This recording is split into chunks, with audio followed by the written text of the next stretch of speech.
নিজে নিজেই ঘুরবে শপিং মলটা। দেখো কীভাবে। হ্যালো ভিউয়ার্স বন্ধুরা, নমস্কার। আমার হ্যাবিটস অ্যান্ড হেলথ 30+ চ্যানেলে তোমাদের সবাইকে স্বাগত জানাই।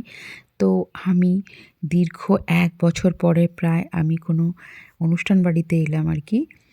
তো আফটার ডেলিভারি আমি আমার বেবি যখন 3 মাস 3.5 মাসের ছিল তখন একটা নিমন্ত্রণ বাড়িতে এসেছিলাম। আর এই যে আজকে এলাম, এটা আমাদের নিজেদের বাড়ি, নিজেদের মধ্যেই ছিল আর কি, আত্মীয় স্বজনের মধ্যে, সেই জন্য আসতেই হলো।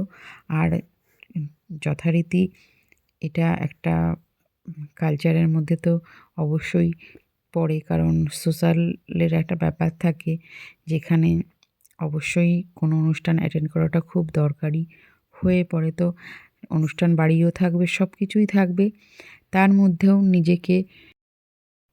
নিজের ডায়েটটার দিকেও খেয়াল রাখতে হবে। দেখো আফটার ডেলিভারি কিন্তু আমার ওজনটা একটু গেইন করে নিয়েছি, তবে ওজনটাকে খুব তাড়াতাড়ি আবার আমি কন্ট্রোলে নিয়ে আসব। ঠিক আগের মতন, আগের ভিডিও যদি দেখো তোমরা, তাহলে বুঝতে পারবে যে সেই 50 গ্রাম চালের ভাতের সঙ্গে আমি কিভাবে নিজের ডায়েটটাকে কন্ট্রোলে রেখেছিলাম, কন্ট্রোলে রেখে আমার ওজনটাকে নিয়ন্ত্রিত রেখেছিলাম। তো যাই হোক, মাম্মা সোনা তার ভাইয়ের সঙ্গে যে কথা বলছে, জ্যাঠতো ভাই আর কি, আর ওটা জ্যাঠটা দিদি। তো যাই হোক, সোনা মাম্মাকে বসিয়ে দিয়েছিলাম আমার আর তন্ময়ের মাঝখানে, তো সেও খাবে। আমাকে কিন্তু একদমই খেতে দিচ্ছিল না কিছু, সে নিজে খাবে। এরপরে সে কি করছে, নিজেই থালা থেকে উঠিয়ে উঠিয়ে নিচ্ছে। তো যাই হোক, বাচ্চাদেরকে খেলা করতেও দিতে হবে, বাচ্চাদেরকে তার মনের মতন করে বাচ্চামো করতেও দিতে হবে, কারণ তাকে সবসময় ধামকাধামকি করলেও হবে না, তাকে তার খেয়াল খুশি মতন একটু চলাফেরা করতে দিতে হবে, শুধু নজরে নজরে রাখতে হবে। তো সোনা মাম্মাকে আমি যথেষ্ট নজরে নজরে রাখি। আর এই যে যার অন্নপ্রাশন, সেই যে এখন ঘুমোচ্ছে, সে সোনা মাম্মাও দেখো তার কাছে গেছে ভাই ভাই করতে করতে।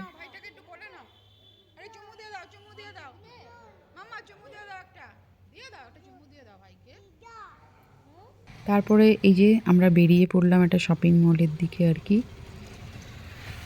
সেখানে গিয়েও সোনা মাম্মা এত অত্যাচার, আর কি বলবো, একবার মাটিতে গড়াগড়ি করছে, মানে কি বলবো, কিন্তু সে কিছু বুঝবে না। তাকে কিছু বললেই হয়তো হাতটা মুড়ে পড়ে যাবে নিচের দিকে, তাকে কিছু বলা যাবে না। ওই দেখো,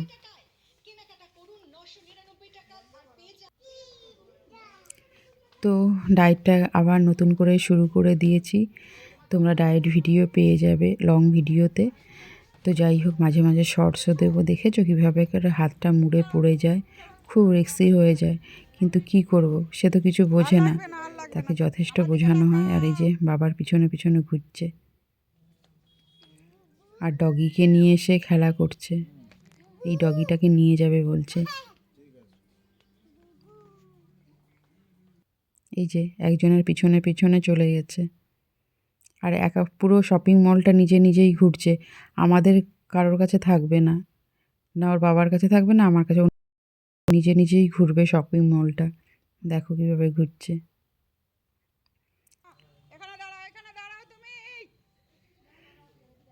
তো প্রত্যেক দিনে সোনা মাম্মা কী করছে না করছে সব ভিডিও তোমরা পেয়ে যাবে আমার লং ভিডিওতে।